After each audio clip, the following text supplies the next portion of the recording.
अस्सलाम वालेकुम and welcome back to my channel. कैसे हैं सब? ठीक ठाक हैं। सबके जो काम है ना, उफ, इतने इकट्ठे हुए होते हैं ना कि बस होती है। सबसे पहले मैं उठकर ना आज दरवाजे खोले हैं। बहुत प्यारा मौसम बाहर बना हुआ है और मुझे था कि पूरे घर के एक दफ़ा दरवाजे खोलूं ताकि अच्छी ठंडी हवा जो बाहर चल रही है ना और मज़े का मौसम वो घर में हो। और वैसे भी ना आपको पता होगा कि मैं अपने व्लॉग्स में हमेशा बताती हूँ कि खिड़कियाँ और दरवाजे खोला करें, उससे ना घर में एक ताज़ा हवा आती है और अजीब सी जो एक बंद दरवाज़ों से स्मेल बन जाती है ना, तो वो घर में बड़ी फ्रेश सी एयर आ जाती है। अच्छा, ड्राइंग रूम में मैं आई हूँ क्योंकि गेस्ट आए रहे हैं और ड्राइंग रूम थोड़ा सा बिखरा हुआ था, यूज़ होता रहा। मैंने कहा पहले ड्राइंग रूम को समेटती हूँ। कहीं जाए नमाज़ पढ़े हैं, कहीं कुछ पड़ा हुआ है, कहीं कुछ रखा हुआ है, सारी चीज़ों को ना सलीके से एक दफ़ा सारी समेट दूँ। अच्छा, सफाइयों वाले आपको पता हर घर में मौजूद होते हैं, हेल्पर्स मौजूद होते हैं, लेकिन जो चीज़ें समेटना और रखने वाली जो ड्यूटी होती है ना, वो घर की औरत की होती है। ये हमेशा से मेरी ड्यूटी होती है। और अच्छा, डस्टिंग करने वाले जो मेरे हेल्पर हैं, वो डस्टिंग इतनी अच्छी करते हैं, लेकिन हमेशा उनसे चीज़ें ना उस जगह पे वापस नहीं रखी जाती, वो भूल जाते हैं। तो वो फिर के सारी सेटिंग करना, वो देखना कहाँ चीज़ क्या रखी हुई है। और मुझे ये होता है कि दोबारा अगर चीज़ ढूंढनी है ना या दोबारा चीज़ लेनी है ना, तो ख़ुद से एक दफ़ा बंदा हर चीज़ को ना सलीके से उसकी जगह पे रख दे। मौसम बहुत प्यारा बना हुआ है, खिड़कियां दरवाजे मैंने खोल दिए हैं। अब सबसे पहले मैं जाऊंगी जी अपने कपड़ों की तरफ। कपड़े कपड़े कपड़े, इतने कपड़े इकट्ठे हो गए कि 6 दिन लगातार जो है ना, एक तो कपड़े चेंज होते रहे, फिर गेस्ट भी आए रहे, वो कपड़े समेटे नहीं गए। किसी ने ड्राइंग रूम में रखे उतार कर, किसी ने कहीं उतार के रखे हैं। मतलब मुझे ये होता है कि कपड़े अगर इकट्ठा करके एक जगह रख देना तो प्रेसिंग में भी इजी हो जाता है, वॉशिंग में भी इजी हो जाता है। लेकिन कुछ कपड़े ऐसे होते हैं जो वॉश नहीं होने होते, लाइक हम लोगों के जैसे लेडीज़ के होते हैं, एक दफ़ा पहना है तो वो दोबारा से प्रेस हो सकता है और दोबारा रीयूज़ भी हो सकता है, उसको वॉश करने की भी ज़रूरत नहीं हो। अब मैंने सबसे पहले अपने कपड़ों को देखा है कि ड्राइंग रूम से निकालूँ और इनको प्रेस की तरफ करूँ, और उसके बाद मैं सबसे पहले वॉशिंग जो है ना उसको आज देखूंगी। कपड़े घर में कहीं कुछ पड़ा है, कहीं कुछ पड़ा हुआ है, और अब मेरा था सबसे पहले कपड़े सारे इकट्ठे करके समेट करना वॉशिंग में जाती हूँ। वॉशिंग कर दूंगी, स्टार्ट हो जाएगी। और साथ साथ और बहुत से काम हैं और व्लॉग को आपने एंड तक ज़रूर देखना है, और सारे काम आपको मैं आज शेयर करूँगी और आपको ये भी बताऊँगी आप किस तरीके से मैनेज कर लें और किस तरीके से आप सारा जो खिलारा है ना उसको एक दफ़ा समेट लें। समेटने से ये हो जाएगा कि आप एक रूटीन में वापस आ जाएंगे। स्कूल्स भी स्टार्ट हो गए हैं और नई क्लासेस स्टार्ट हो गई हैं, कुछ के नए एग्ज़ाम्स होने वाले हैं, लाइक ओ लेवल्स के बच्चे हैं, ए लेवल्स के बच्चे हैं, उनके एग्ज़ाम्स होने वाले हैं। इस तरह से ना, इसलिए अपनी रूटीन में वापस आना बहुत ज़रूरी हो गया है। अच्छा, मेरा एक चक्कर हो गया वॉशिंग का। मैंने कहा कपड़े निकालती हूँ, छत पे डालें, ताकि मुझे लग रहा है कि जैसे ना बादल बन जाने, मौसम अजीब सा बन रहा है, उससे पहले एक दफ़ा कपड़ों को हवा लग जाए ना, और फिर चाहे बेशक मैं स्टोर में मैंने तारें लगाई हुई हैं, स्टोर में मैं डाल देती होती हूँ। जो मेरा होम टूर है उसमें मैंने सारा ऊपर का होम टूर भी दिया हुआ है, सारे रूम्स का भी होम टूर दिया हुआ है। मेरे स्टोर में मैंने हमेशा से ना 2 तारें लगाई हुई हैं। स्टोर मेरा काफ़ी बड़ा है, बल्कि रूम से भी बहुत बड़ा है। उसमें पेटियाँ, मतलब एक्स्ट्रा जितने मेरे घर का सामान है ना मेरे स्टोर में, वहीं मैंने तारें भी लगाई हुई हैं। लाइक अब देखें ना, बारिश हो गई, कपड़े कहाँ जाएंगे?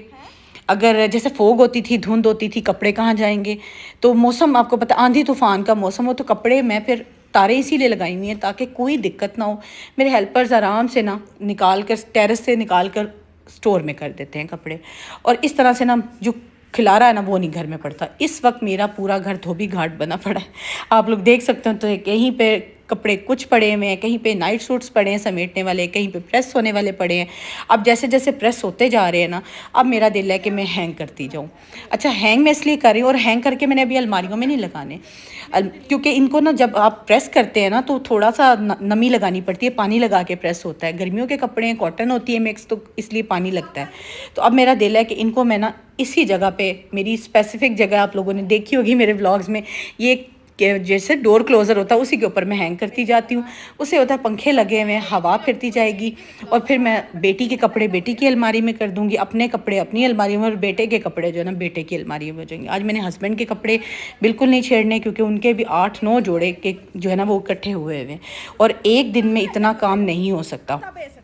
या तो आप वन बाय वन कर लें, दो दो मेंबर्स का करके कर लें, या फिर 3 मेंबर। आज मैं 3 मेंबर्स का इसलिए कर रही हूँ, मेरे दोनों बच्चों के कर रही हूँ, हस्बैंड के शलवार कमीज़ हैं, ज़्यादा बड़े कपड़े हैं, तो वो मेरा दिल था आराम से, और उनके पता है बाहर मर्दों के पहनने वाले कपड़े होते हैं, उनको ज़रा आराम से तसल्ली से ही प्रेस करवाऊँगी ना, तो वो फिर मैंने अभी रख दी हैं, वो इंशाल्लाह कल मैं करवाऊँगी। तो आज जो है ना बच्चों के कपड़े, और ये देखिएगा नाइट सूट्स भी इतने इकट्ठे हो गए थे ना, और जो ये मैंने कल की वॉशिंग की थी ये वो वाले कपड़े हैं, इसलिए नाइट सूट सारे ड्राई हुए पड़े हैं। जो आज वॉशिंग की अभी वो ड्राई नहीं हुए, वो भी छत पे ही हैं।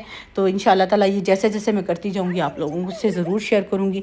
अगर जो कपड़े हैं ना उनको अगर आप समेटते हैं ना, तो इट मीन्स आपके घर का 90% मैं कहती हूँ जो है ना खिलारा जो है ना वो समेटा जाता है। तो अब मेरा बेटा भी लगा हुआ है, बेटी भी लगी हुई है। अच्छा, जब कपड़े सब पहनते हैं ना, मुझे ये एक चीज़ ना समझ नहीं आती कि हैंगर्स कहाँ चले जाते हैं। ये मेरे ख्याल से मेरे घर का ही मसला है, या आप लोगों के घर का भी मसला है, ये मुझे ज़रूर कमेंट में बताइएगा। हमारे घर में ये मसला हो जाता है कि कपड़े जब पहने जाते हैं ना, उसके बाद जब दोबारा प्रेस होके हैंग होने होते हैं, हैंगर नहीं मिलते।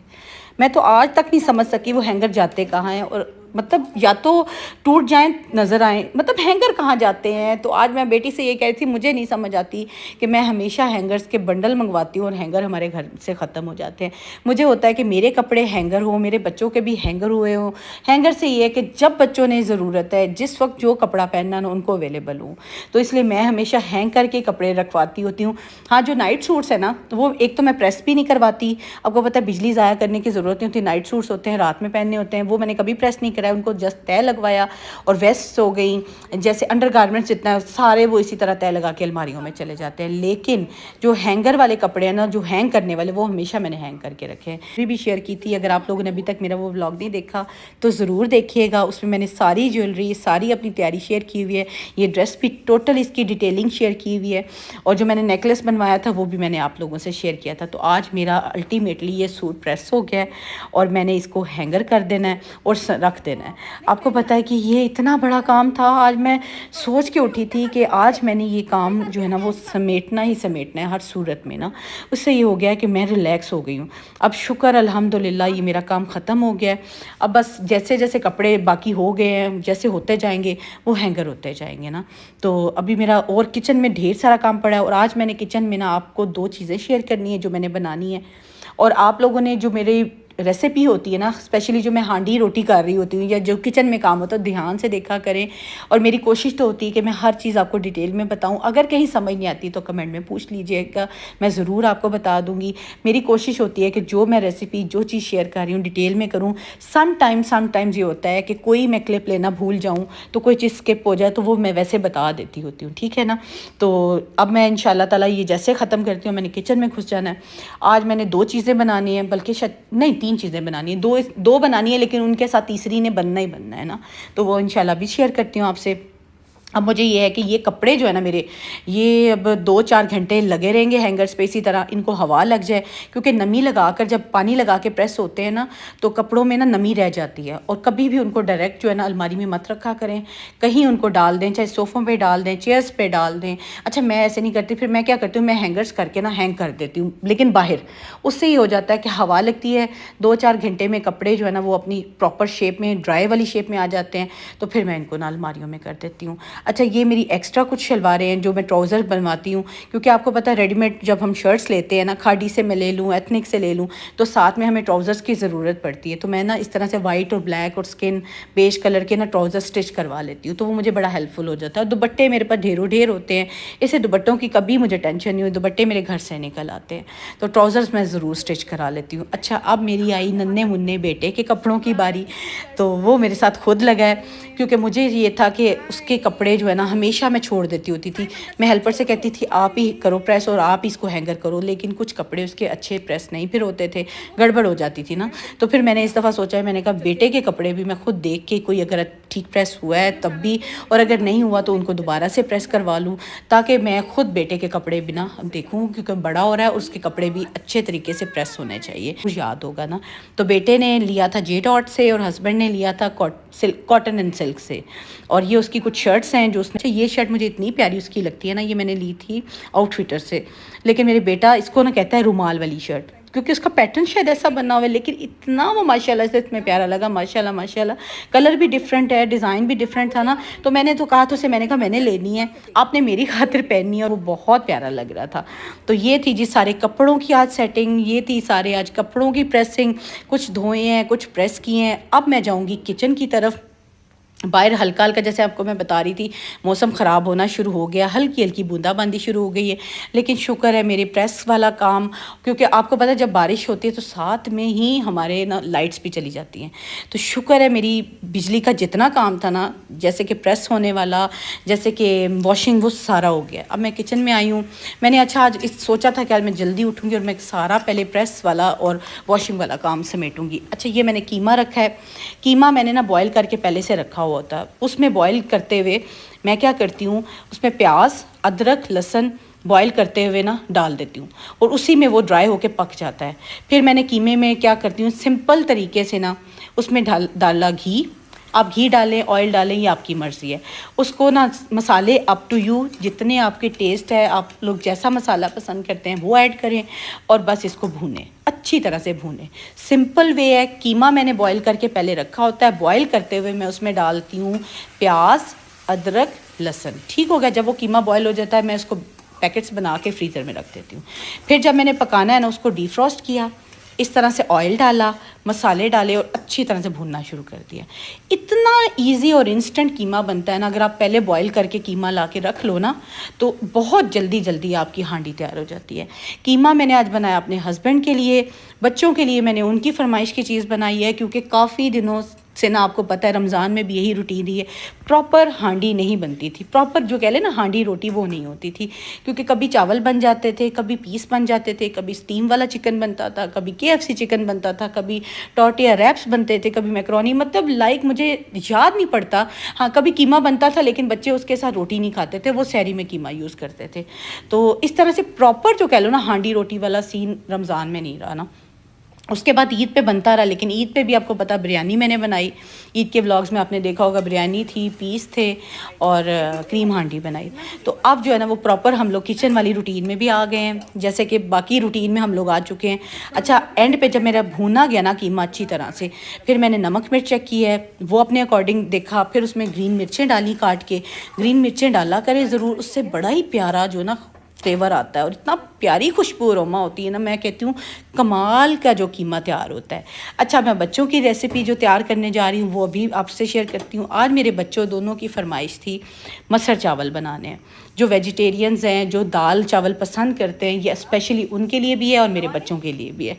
वो कह रहे थे मामा कितना दिन हो गए हैं दाल नहीं हमारे घर में। अच्छा, सबसे पहले मैंने पानी लिया कुकर में, प्याज डाला है एक काट कर, ठीक है, एक अदरक की मैंने टुकड़ी सी मैंने अदरक आपको पता फ्रीज़ करके रखे हुए, अदरक और लहसुन, बाकी भी चीज़ें भी।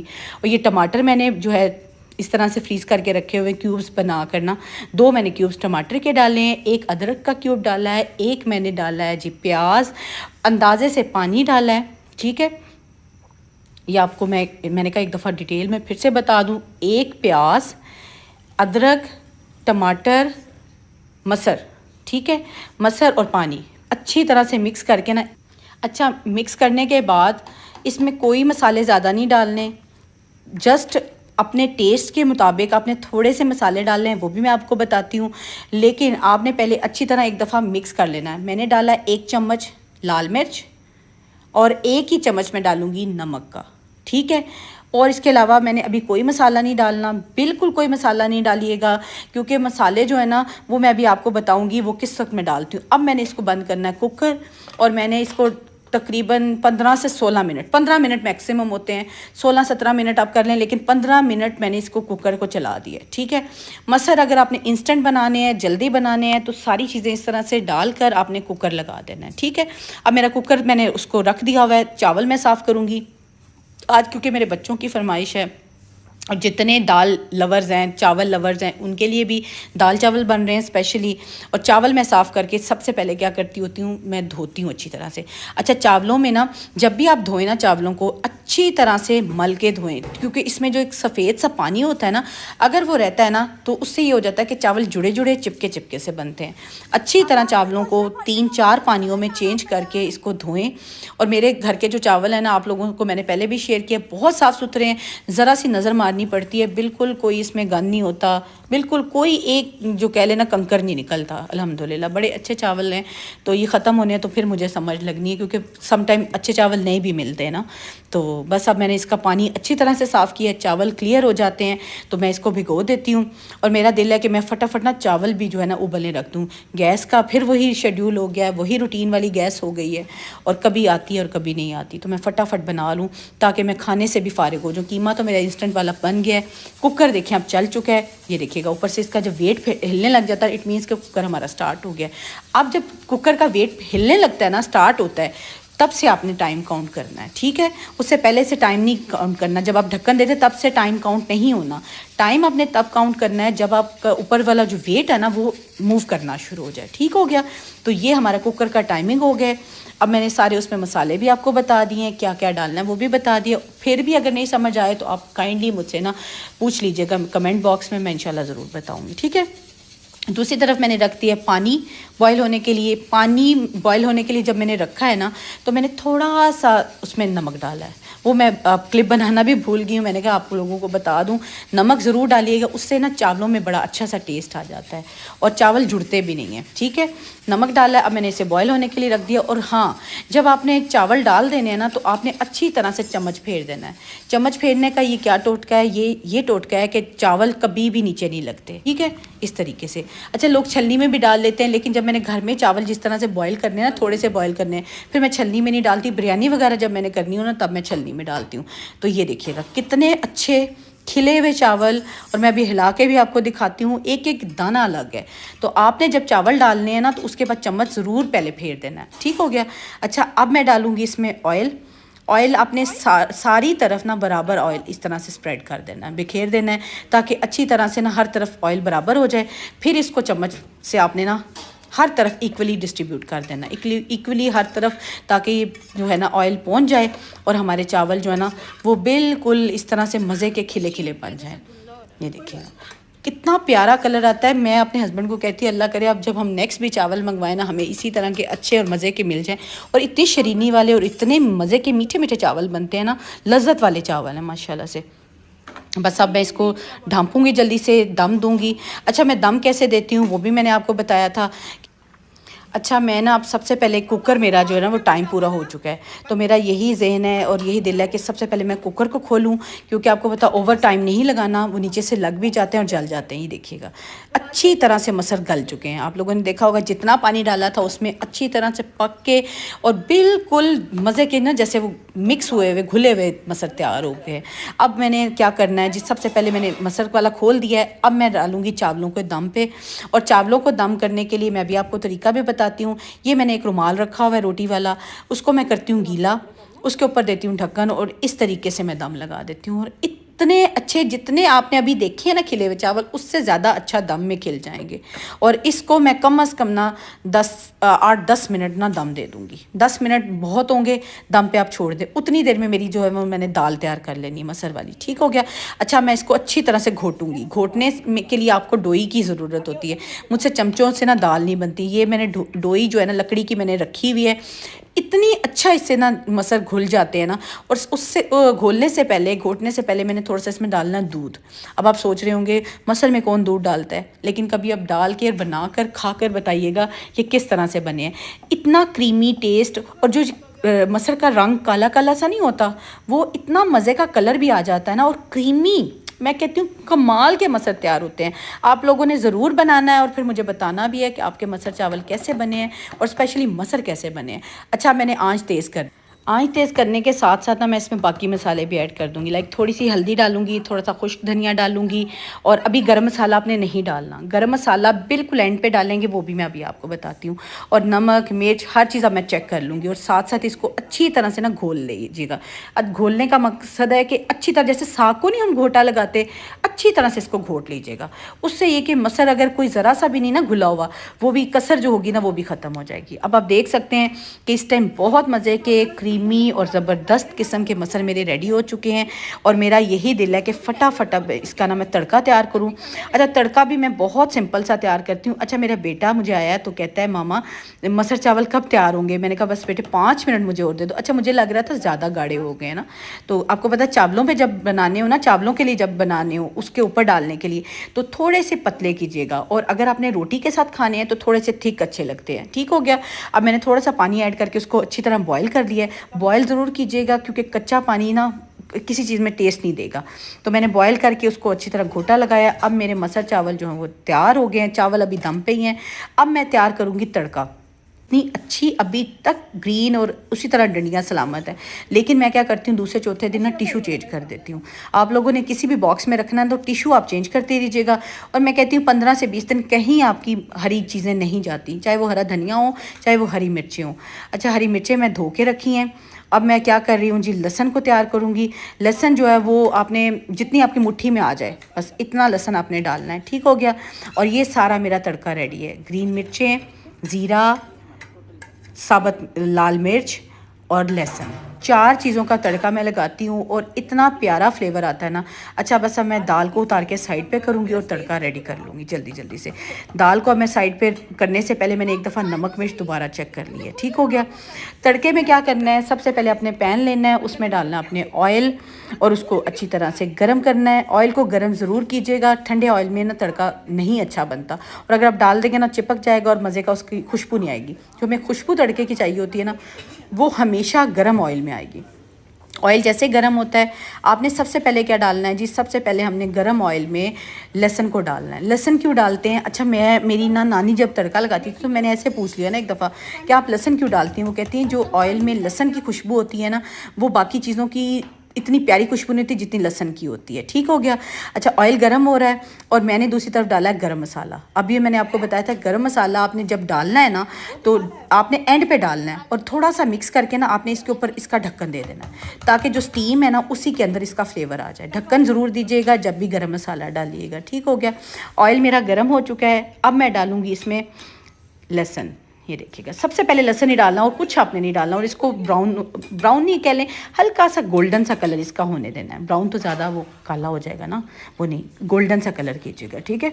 तो अब ये हो रहा है लहसुन तैयार मेरा, और दूसरी तरफ मेरे चावल दम पे रखे हुए हैं। दम मैंने बहुत ही ना बिल्कुल लो फ्लेम पे रखा है ताकि अच्छे से दम हो जाए। देखिए मेरे अब गोल्डन हो गया लहसुन। अब मैं बाकी तड़के की चीज़ें इसमें डाल दूँगी, जिसमें हरी मिर्चें हैं, लाल मिर्च है, ज़ीरा है। और इसको जल्दी उतारिएगा क्योंकि एक तो हरी मिर्च जो है ना वो पटाखे मारती है और वो उड़ जाती है, और उड़ के एक दफ़ा तो मेरे ऊपर भी आई हुई है। इससे थोड़ा सा एहतियात से ध्यान से कीजिएगा तड़के को। और बस अब मेरे ख्याल से तड़का रेडी है। अब मैं जल्दी जल्दी से डालूँगी इसको कुकर में। ये देखिएगा खुशबू ना मैं आपको बता नहीं सकती, इतनी मज़े की दाल चावल तैयार हुए ना। मसर चावल कहना था, मैं दाल चावल कह देती हूँ क्योंकि मसर भी तो दाल ही है ना। तो ये बस हमारा रेडी हो गया। अच्छा, जब तड़का भी लगा के हटते हैं ना तो फ़ौरी इसके ऊपर ढक्कन दे दीजिएगा। उससे ये होता है कि जो तड़के का भी फ्लेवर होता है वो उसके अंदर ही रहता है। ठीक हो गया। अच्छा, चावल मेरे रेडी हो गए हैं। बच्चों से अब सब्र नहीं हो रहा, बच्चे पहुँच गए हैं किचन में। वो कहते हैं कि हमें तो यहीं से गरम गरम प्लेट्स में डालो, बिल्कुल डिशेज़ में मत निकालिएगा, हमें तो प्लेट्स में ना यहीं से खोलें और हमें यहीं गरम गरम जो है ना दम तोड़े और हमें यहीं पे दे। तो बस मैंने बेटे को भी वहीं बुला लिया है प्लेट के साथ, बेटी भी वहीं पहुंच गई है जैसे कि हमारी अम्मियाँ करती होती थी। किचन में हम लोग पहुंच जाते थे अपनी अम्मी के पास के बस हमें डाल देना। अब बेटी को पहले मैं प्लेट बना के दे रही हूँ। मेरी दोनों बच्चों को मसर चावल बहुत पसंद है, आपको भी होपफुली बहुत पसंद होंगे ना। और अगर पसंद है तो ज़रूर ट्राई कीजिएगा। जो रेसिपी मैंने आज आपको बताई इसी तरीके से बनाइएगा, कमाल के बनेंगे। अच्छा, ये देखिएगा। अच्छा, ढक्कन मेरा देने का मकसद सिर्फ ये होता है कि जो गरम मसाले की खुशबू, जो तड़के की खुशबू है वो दाल में रच बस जाए ना। तो ये देखिए अब मैं डालती हूँ और बच्चों को सर्व करती हूँ। दोनों को 1 बाय 1 डाल के देती हूँ क्योंकि मेरे बच्चों से सब्र नहीं हो रहा था। वो कह रहे थे मामा बिल्कुल हमें डिश में, वैसे मैं मोस्टली आपको पता है डोंगे में या डिशेस में निकाल के ही बच्चों को देती हूँ, लेकिन आज उनसे ना सब्र नहीं हो रहा था। वो चाह रहे थे कि हमें यहीं कहीं यहीं हमारी मामा सर्व कर देना। तो बस अब मैं किचन से निकल रही हूँ, थक चुकी हूँ। बहुत से काम थे आज किचन के, सफाई जो है मेरे हेल्पर ही कर रहे हैं। तो मैंने ये सोचा कि एक दफ़ा उनको भी देखूं, उनको भी खाना पूछ लूं क्योंकि वो डस्टिंग कर रहे थे और मैं खाना किचन में बना रही थी। झाड़ू आपको पता है मैं मॉर्निंग में करवा लेती हूँ, लेकिन डस्टिंग अभी रहती थी। डस्टिंग कर रहे, मैंने उन्हें यही कहा है कि आप ना छोड़ें डस्टिंग और आप ना पहले खाना खा लें, ताकि सारे बंदे ना एक दफ़ा खाने से फारिग हों और बर्तन समेटे जाएं। ताकि बंदा पता है क्या, जब एक दफ़ा खाना हो जाए ना और बर्तन समेटे जाएं तो समझे किचन का हमारा काम जो है ना वो डन हो जाता है। अब मैं बाहर की तरफ एक दफ़ा आई हूँ, देखूँ मौसम की सूरत हाल, मौसम का हालात आपको बताऊँ, क्लियर हो जाता है। कभी धूप अच्छा धूप अचानक से आती है और अचानक से बादल आ जाते हैं, लेकिन बहुत प्यारा मौसम बना हुआ है। बहुत गर्मी थी, खैर मैंने उस दिन कुकिंग भी ढेर सारी की थी और गर्मी भी बहुत ज़्यादा थी, लेकिन आज माशाल्लाह माशाल्लाह मौसम बहुत अच्छा है। मैंने कहा सारा आपको दिखाऊं कि सरगोदा में इस वक्त मौसम की क्या सूरत हाल है। बस जब मैं अंदर जाऊंगी जल्दी जल्दी से, अंदर और भी छोटे छोटे काम पड़े हुए हैं, आपको पता है काम नहीं ख़त्म होते, जितना भी काम कर लें। और खाना भी मैंने खा लिया है, काम भी अभी बहुत सारे पड़े हुए हैं। तो चलें जी, इसी तरह दिन जो है शुरू होता है और काम के साथ साथ ख़त्म हो जाता है। ये था मेरा आज का व्लॉग। नेक्स्ट व्लॉग में अपना सब बहुत ख्याल रखिएगा और मुझे दुआओं में याद रखिएगा। अल्लाह हाफिज़।